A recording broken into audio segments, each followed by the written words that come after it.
"Excuse me, can I sit here?" A small girl, maybe 8 years old, stood dripping wet in the doorway, her blonde hair plastered to her face, yellow raincoat soaked through. What made everyone stare was her right leg, a gleaming silver prosthetic from the knee down. The crowded coffee shop fell silent. Every table was occupied by well-dressed customers who'd rushed in to escape the sudden storm. The girl's eyes searched desperately for an empty chair. She approached the first table nervously. A young woman in designer clothes looked her up and down with obvious disgust. "This isn't a charity shelter. You're dripping on my purse. Move along." The girl's shoulders slumped slightly, but she nodded politely and moved to the next table where a businessman sat scrolling through his phone. Before she could finish asking, he cut her off with a cruel laugh. "Where are your parents? Oh wait, they probably abandoned you because you're defective." He gestured mockingly at her prosthetic. At the third table, college students pulled out their phones to record her. One girl smirked as she aimed her camera.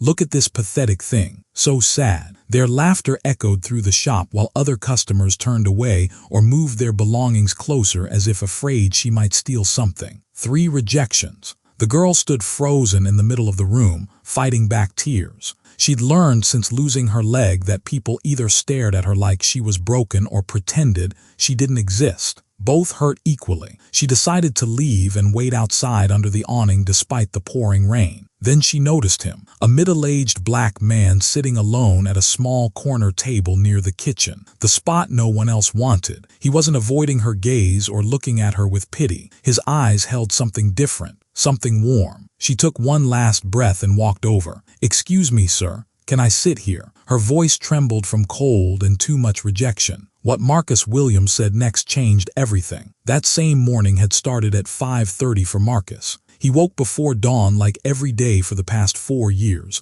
lying still and staring at the photograph on his nightstand. His wife Rebecca smiled back at him, holding their son Devin when he was 6. "Good morning, sweetheart," he whispered. "I'll keep trying today." 4 years since cancer had taken Rebecca. 4 years of learning to breathe through the ache. But Marcus had no time to drown in grief. He had Devin. He opened his son's bedroom door quietly. Devin Williams, 11 years old, slept with his arms wrapped around a worn cookbook titled Young Chefs Dream Big. The spine was cracked from constant reading. Crayon drawings covered the wall above his bed, a restaurant called Devin's Place with his dad sitting at the best table. Marcus smiled, but worry tightened his chest. The after-school culinary program cost $350 monthly. He was 3 weeks late. The program director had called twice. He deleted both voicemails. He already knew what they said. The upcoming field trip to the Culinary Academy was $65. Devin had talked about nothing else for weeks. $65, a small amount for some, an impossible mountain for Marcus. He kissed his son's forehead gently. "Sleep well, chef. Dad will figure it out." Marcus walked 20 minutes to save bus fare. His coffee shop, Corner Comfort Cafe, occupied a weathered storefront in downtown Riverside, a former manufacturing town where factories had closed 15 years ago. Boarded windows and for lease signs lined most streets. His cafe was one of the few lights still burning. Inside wasn't fancy. An ancient espresso machine that wheezed and groaned. Walls covered with children's artwork. A small chalkboard reading today's special, Hope served hot, $2. On the counter sat a painted stone Devin had made, resting on a stack of unpaid bills Marcus tried not to look at. Rent 4 months overdue. Utilities. Insurance. But he still turned on smooth jazz, still wiped every surface until it gleamed, still arranged each chair with care. This wasn't just a business. This was home. By 7:30, his regulars had arrived. Mrs. Chen, 79, same window seat for 12 years, ordering decaf and reading yesterday's newspaper because today's cost extra. Her husband had died last winter after 56 years together. She came every morning because her apartment was too silent. Marcus never charged her. She didn't know. Robert Mason, 33, construction worker, unemployed 9 months, nursing one coffee for hours while filling out applications on his phone. Last week he'd confided that his wife was leaving. Says I'm worthless. Marcus hadn't known what to say. He just kept the refills coming. Tanya Brooks, 26, single mother of twin boys aged 5. She ordered one muffin and split it between Marcus and Andre. Her food assistance had been cut due to paperwork issues. She was appealing but didn't know how she'd feed her sons next week. Marcus accidentally made extra sandwiches daily, accidentally gave them to the boys. At Corner Comfort Cafe, there was an unspoken rule. Nobody left hungry or alone. When customers came up short, Marcus waved it away. Get me next time. When next time came, he never mentioned it. He kept a small notebook tracking not debts but needs, remembering who was struggling, who needed help without asking. At 10:15, his phone rang. Riverside Elementary. He took a breath. Mr. Williams, this is Ms. Park, Devon's teacher. The Culinary Academy field trip is next Friday. Devon is the only student who hasn't submitted the permission slip and fee. $65. Deadline is tomorrow. Silence stretched between them. Devon talks about this trip constantly, Mr. Williams. He's so enthusiastic about cooking. I'd hate for him to be the only one left behind. I understand, Ms. Park. I'll handle it, thank you. Devon is such a bright student. He deserves this opportunity. Marcus hung up and stared at the painted stone on his counter. $65 he didn't have, but he would find it. He always did. Around 11, Mrs. Chen shuffled to the counter looking secretive. Marcus, someone was asking about you yesterday. A distinguished older woman. Silver hair, expensive but understated clothes. Not from around here. What did she ask? How long you've owned this place? About your son? About your wife passing? Mrs. Chen frowned. She knew too much about you for a stranger. Said she cares about people who do good quietly. Then she left. Marcus felt uneasy but shrugged it off. Probably from some charity organization. He had no idea that woman had been observing him for 8 months. By 2:30 that afternoon, the sky had turned black. Thunder rolled. Then rain poured like the sky had cracked open. People ran for shelter anywhere they could find it. Marcus's normally quiet cafe suddenly filled with well-dressed strangers from the wealthy side of town. Designer labels and expensive accessories everywhere. People who'd never set foot in his shop before, now crowding every table, looking around with barely concised disdain like they'd been trapped somewhere beneath them. Through the window, Marcus noticed a black luxury car parked across the street, out of place among Riverside's beat-up vehicles. He didn't think much of it, too busy serving the unexpected rush. At 2:45, the door burst open. Wind and rain swept inside. Everyone turned. A small girl stood in the entrance, about 8, completely soaked. What drew every eye was her prosthetic leg, silver and high-tech looking, with a small engraved logo near the ankle. She stood shivering, water pooling around her feet, scanning the packed room. Not a single empty seat. She took a breath, pushed wet hair from her face, tightened her grip on her backpack, and started walking. The first rejection came fast and cruel. The wealthy woman pulling her designer bag away. This isn't a shelter. You're dripping everywhere. Leave. The businessman at the second table didn't even look up. Abandoned because you're broken, probably. His laugh was harsh, deliberate. At the third table, phones came out, recording, mocking. Look how pathetic. Laughter rippled through the cafe. No one intervened. Some customers moved their belongings protectively. Others turned away entirely. The girl stood in the center of the room, trembling. Not from cold. From holding back tears, she'd learned not to cry in public. She'd experienced this before. Since losing her leg, adults looked at her differently, stared at her prosthetic like she was alien, or avoided looking altogether. Both hurt. She squeezed her backpack straps until her knuckles went white. Physical pain easier than the pain in her chest. I'll wait outside, she told herself, under the awning until Grandma finds me. I'll be fine. She turned toward the door, then saw him. A black man alone at a corner table, the table closest to the kitchen, the wobbly one nobody wanted, but his eyes were different, not avoiding, not pitying, looking directly at her with something warm. 3 rejections already. She didn't want a fourth, but those eyes. She took one more breath and walked over. Excuse me, sir, can I sit here? Marcus looked at this tiny girl, soaked, silver leg gleaming under yellow lights. Eyes red but tearless because she'd trained herself not to cry before strangers. He saw how her shoulders hunched, bracing for another no, how her fingers gripped her backpack until they trembled, how her lips pressed together fighting to stay calm. Marcus saw himself at 10 years old, orphaned, standing at a relative's door asking for shelter. Sorry, we don't have room, another door. We can't afford another mouth. Again and again. He saw Devon, His son's face when kids mocked him, the kid with no mom. How Devin forced smiles so dad wouldn't worry. How he cried at night thinking his father couldn't hear. He saw every bank loan rejection, every landlord's contemptuous look when he asked for more time. This girl didn't just need a chair, she needed someone to say yes. Marcus put down his cup, looked at her, she looked back. 1 second, 2 seconds. The girl's shoulders started to hunch. Then Marcus smiled, not polite, not pitying, the warmest smile he had, the one he saved for Devin, the one he used to give Rebecca. "You can't sit here." The girl's eyes dimmed. Another rejection. "You need the best seat in the house."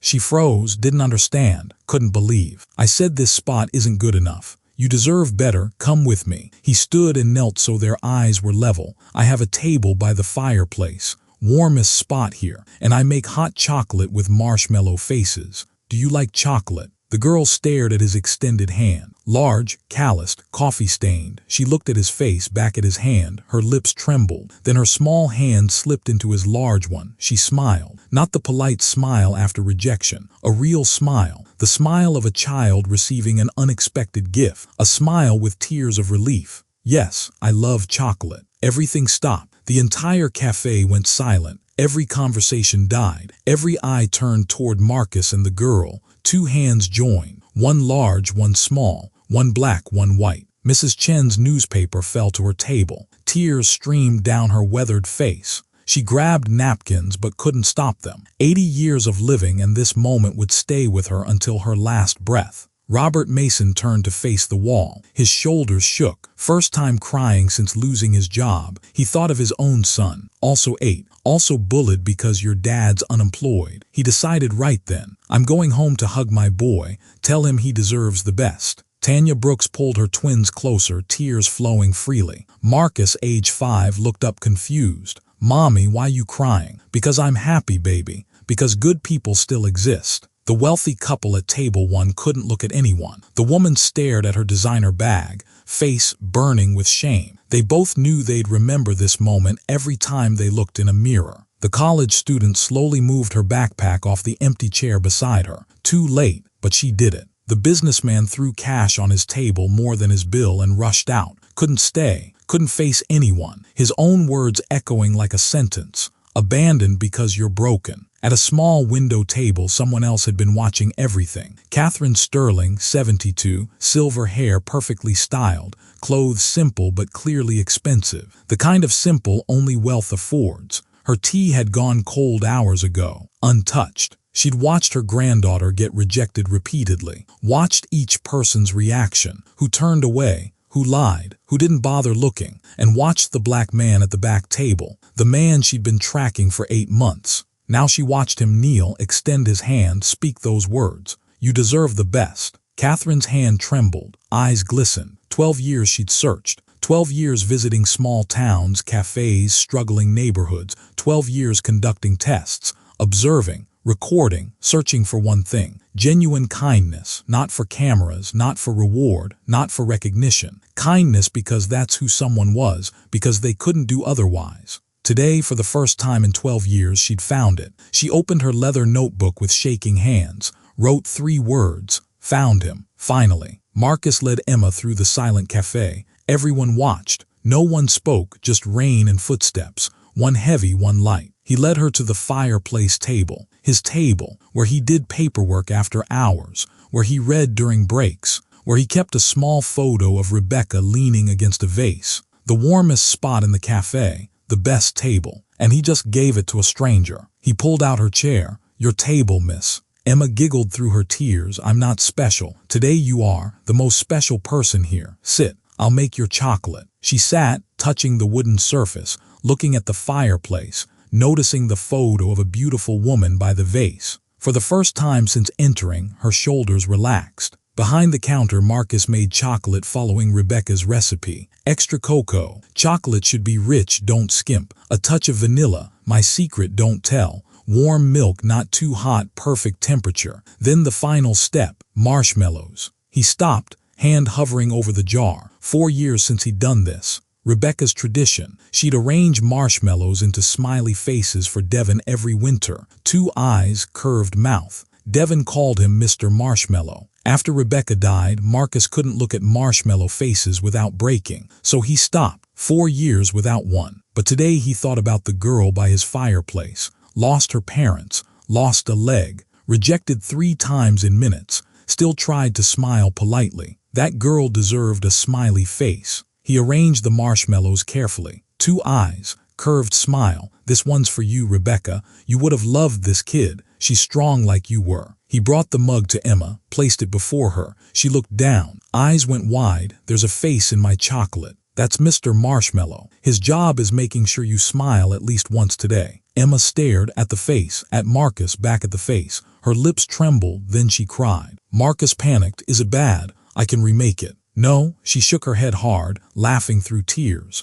It's perfect. It's just nobody's told me I deserve anything good in so long. Nobody's made me smile faces since my mom. She looked at the chocolate. Mom used to make them just like this. Before she died. Marcus understood. He pulled up a chair beside her. I'm Marcus. What's your name? Emma Sterling. Drink your chocolate, Emma. Then if you want, tell me your story. Emma sipped marshmallow foam on her upper lip. She didn't wipe it, wanted to keep it. Where's your grandma? We got separated when the rain started. She told me run into the nearest shop and wait. Smart grandma, she'll find you. Silence. Emma looked at her prosthetic, adjusted it unconsciously. Cool leg, Marcus said. Looks like something from a superhero movie. Emma looked surprised. You really think so? Absolutely. Iron heroes have armor, you have that. Pretty awesome. Emma smiled softly. Then her face fell. I lost it in a car accident 3 years ago. Marcus waited, didn't push. My mom and dad died in the same accident. Heavy silence.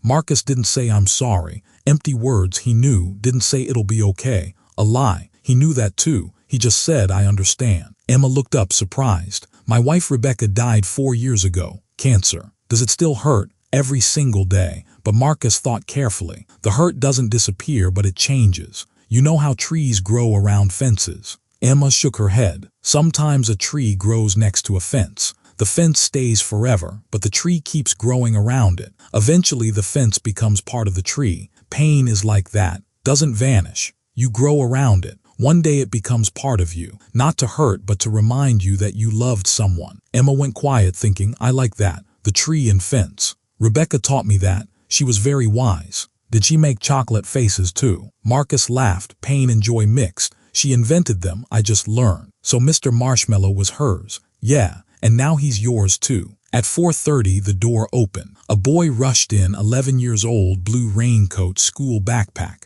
Dad, the bus came early because of the storm. Devin stopped, saw the girl at Dad's table, the table by the fireplace, the one with Mom's photo, the table Dad never shared. Devin, come here, this is Emma. Emma, my son Devin. Devin approached, noticed Emma's leg, then the chocolate with the face. The face Dad hadn't made since Mom died. Does that leg have Bluetooth? Emma blinked. What? Bluetooth? Can you connect your phone and play music? If I had one, I'd install speakers. Music wherever you go. Emma laughed, nearly choking. No, it's a leg, not a speaker. Total waste of technology, Devin said seriously. I'll design one for you. I love designing. Wait here. He ran for paper. Emma watched him, eyes bright. Mr. Marcus, your brother is so funny. Not my brother, my son. Son, but he's so young. He's 11 but acts 30. Devin returned with paper and pencils, sat beside Emma. Okay, what music should your leg play? The 2 kids started designing a speaker leg prototype. Laughter filled the cafe. Marcus watched his son talking to someone his age without fear of mockery for the first time since Rebecca died. And Emma, the orphan with one leg,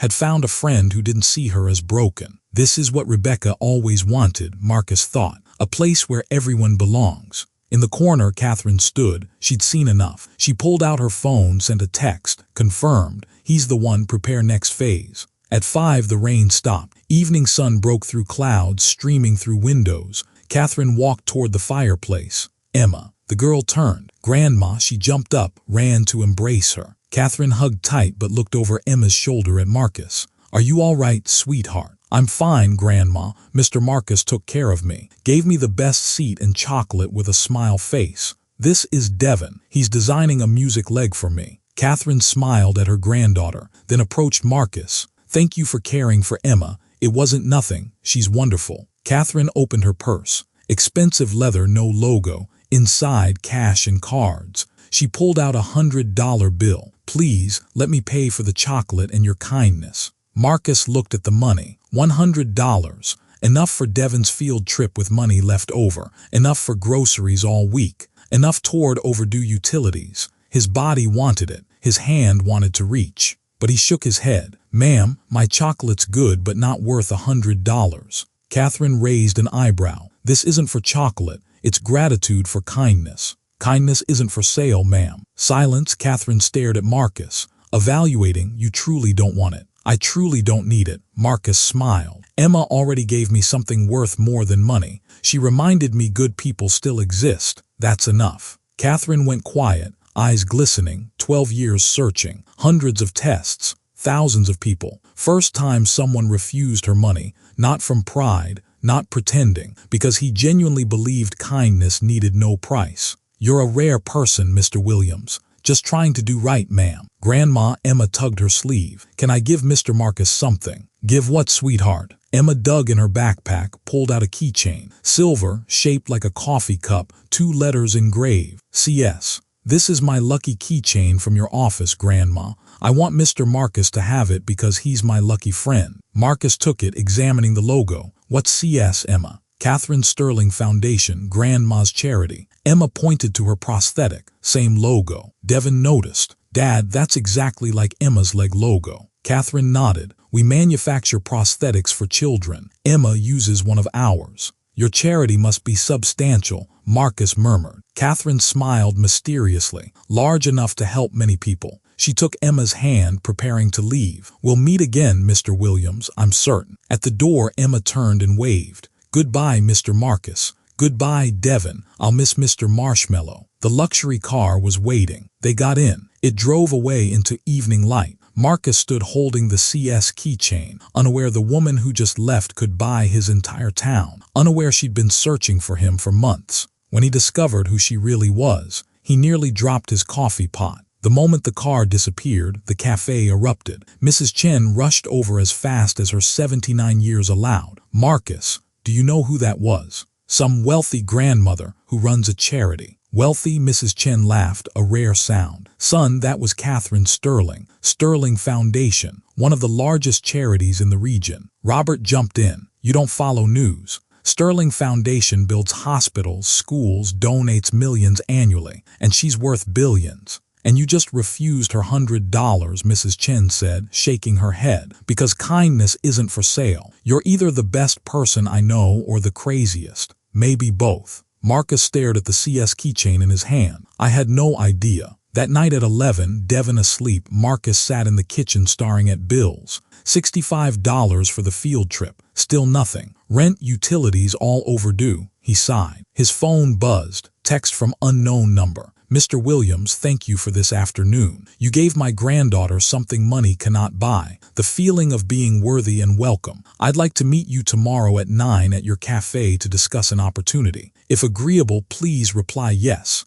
Catherine Sterling." Marcus read it repeatedly. A billionaire wanted to meet him. Opportunity. He looked at the bills, back at the message. Typed yes. He couldn't sleep that night, but for the first time in years, it was from hope, not worry. He had no idea tomorrow's meeting would reveal a secret about Rebecca that would make him cry. Catherine Sterling wasn't coming just to say thank you. She was coming with an offer and a truth that would change everything. 9 sharp Sunday morning. The cafe was quiet. Marcus stood behind the counter, nervously wiping the same mug repeatedly. At exactly 9, the luxury car parked outside. Catherine entered with a young man in a suit carrying a briefcase. "Good morning, Mr. Williams. Thank you for meeting me." "Mrs. Sterling, I still don't understand why you want to meet." "Because you're the person I've been searching for 12 years. Catherine sat at the fireplace table. 12 years ago, I lost my husband. He built Sterling Industries from nothing. When he died, I had everything. Money, power, reputation, but no purpose.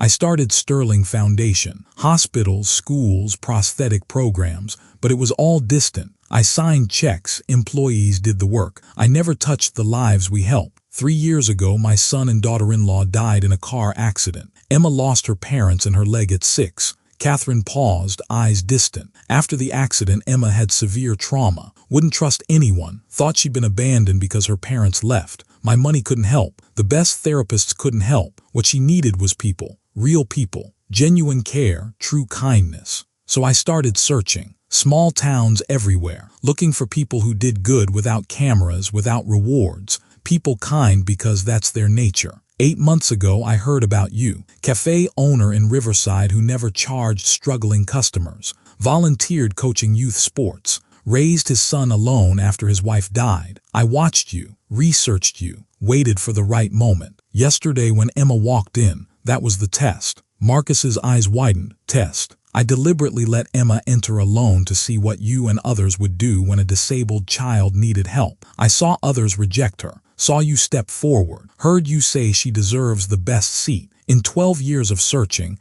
you're the first person to say that. Catherine signaled the suited man. He opened the briefcase, pulled out documents. Sterling Foundation wants to build a community center in Riverside. Blueprints, financial plans, program lists appeared. Free prosthetic clinic for children, small business support, skills training, community cafe, total investment $12 million.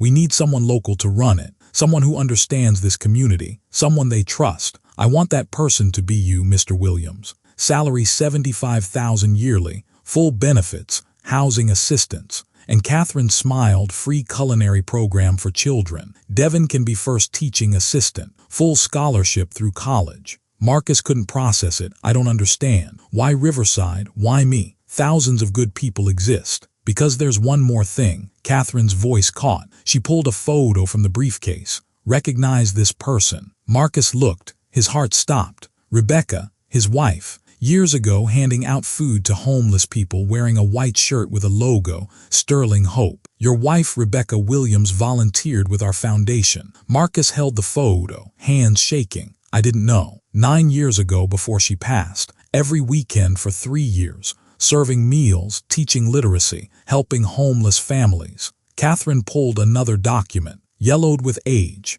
This is her supervisor's evaluation. She read aloud. Rebecca Williams is the finest volunteer I've encountered. She didn't just help people. She made them feel worthy. She said her goal was spreading kindness everywhere because kindness multiplies when you give it away. Tears streamed down Marcus's face. She never told me. Maybe she didn't have time. Maybe she preferred privacy. Many volunteers dislike attention, but she did it beautifully. Catherine took Marcus's hand. When I researched you, I discovered this connection. Your wife once worked for me. Now you're continuing exactly what she started. This isn't coincidence, Mr. Williams. This is meant to be. Rebecca led me to you. This community center, Catherine said, voice thick with emotion. I want to name it the Rebecca Williams Community Center, to honor her, to continue her legacy. She wanted to spread kindness everywhere. This center will do that forever. Marcus cried. Not grief, not sadness, overwhelming emotion, surprise, gratitude, pride, missing her, and above all, feeling Rebecca was still here, still helping, still guiding him. He looked at Rebecca's photo. You see, sweetheart, he whispered as if she sat beside him. You're still helping people, still here, still showing me the way. Sunday afternoon,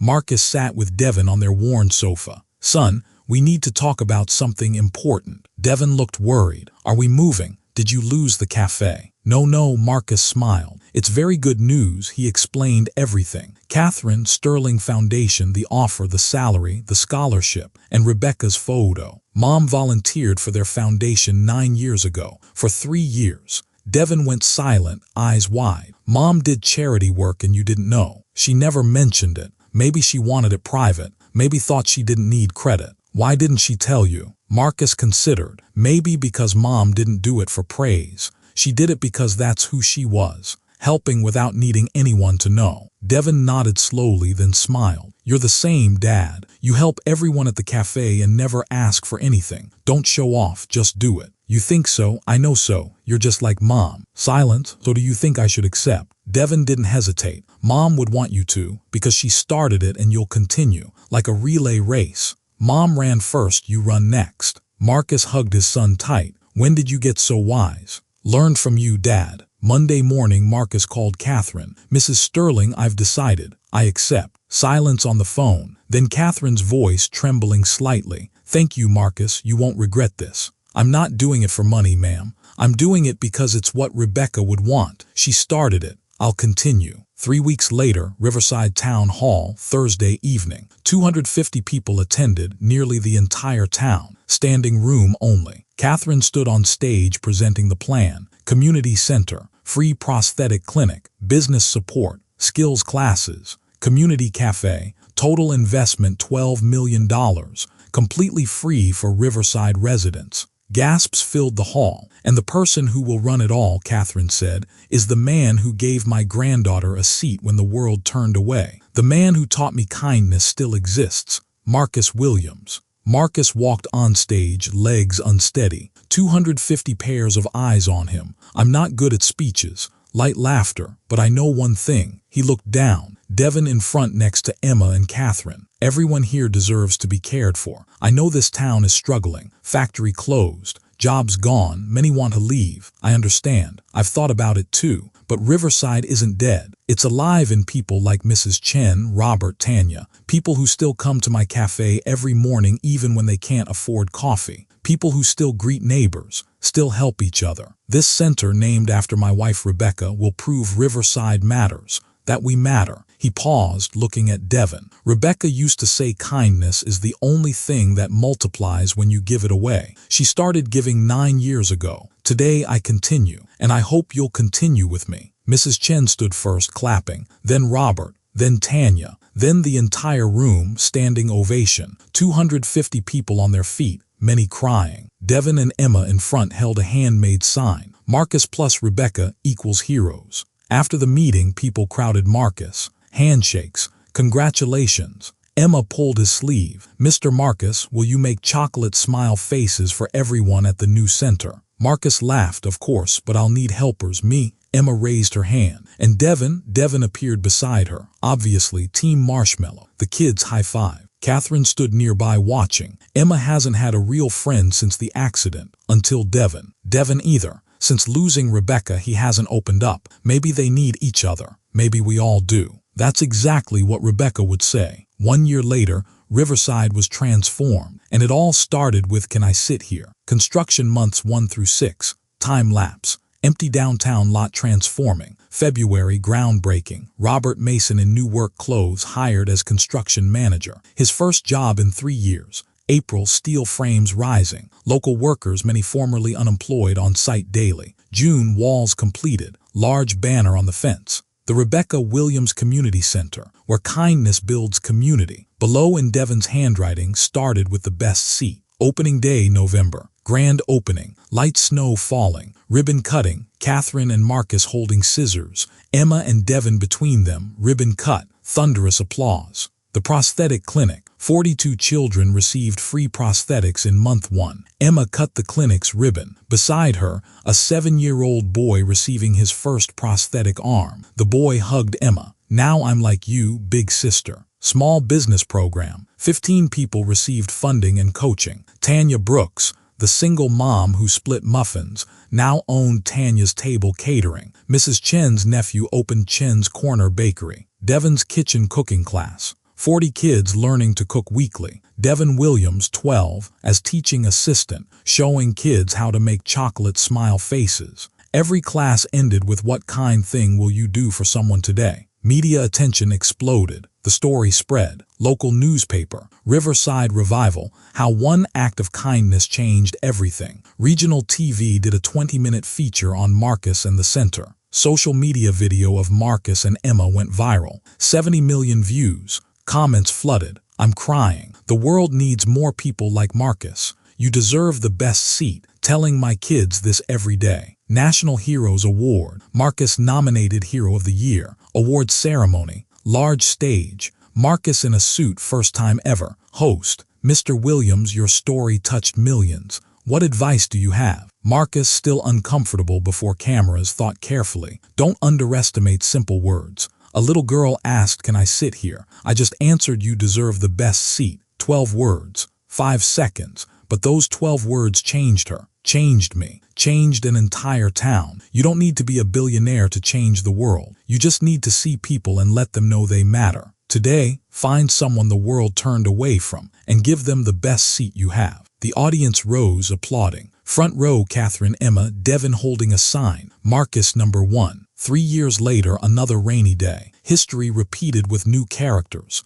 Rainy Saturday afternoon. The Rebecca Williams Community Center. Saturday afternoon, rain pouring, just like that day. Ground floor cafe packed. Devin Williams, 13, stood behind the counter, apron on, chocolate stains, confident smile. The door opened. Wind and rain rushed in. A small boy entered, about 9, dark skin, thin clothes soaking wet, his right arm missing below the elbow. The boy stood at the door shivering, eyes frightened, looking around. Every seat taken. Devin saw him, started forward, but someone was faster. Emma Sterling, 11 now, silver prosthetic gleaming. She walked straight to the boy. "Hey, are you okay?" The boy looked up. "I lost my dad, it's okay, you're safe here." Emma smiled. "Want hot chocolate?" It has a smiley face. The boy looked at Emma, looked at her prosthetic. You're also different like me." Emma laughed. "Yeah, everyone here is a little different, that's what makes it awesome." She extended her hand. "Come with me. I've got the best seat for you." The boy put his small hand into Emma's.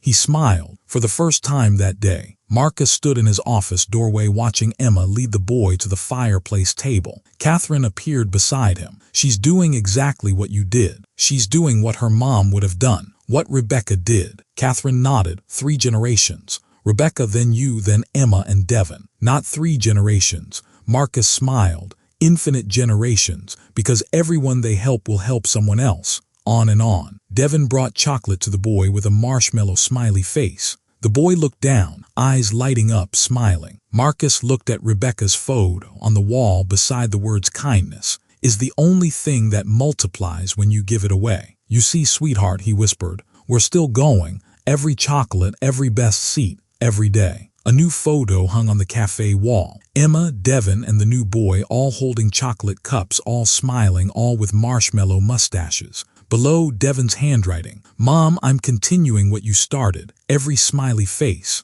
every best seat, love you always." Marcus Williams had no money, no power, nothing special by the world's standards. But when a little girl soaking wet asked, "Can I sit here?" he didn't say no like everyone else. He said, "You deserve the best seat." 12 words, 5 seconds, and the whole world cried. Today, someone out there is waiting for you. They don't need you to be a billionaire. Don't need you to be perfect. They just need you to see them and tell them they matter. It could be a bullied child, a lonely elder, a struggling coworker, a stranger on the street. Find them, say you deserve the best. Who will you give your best seat to today?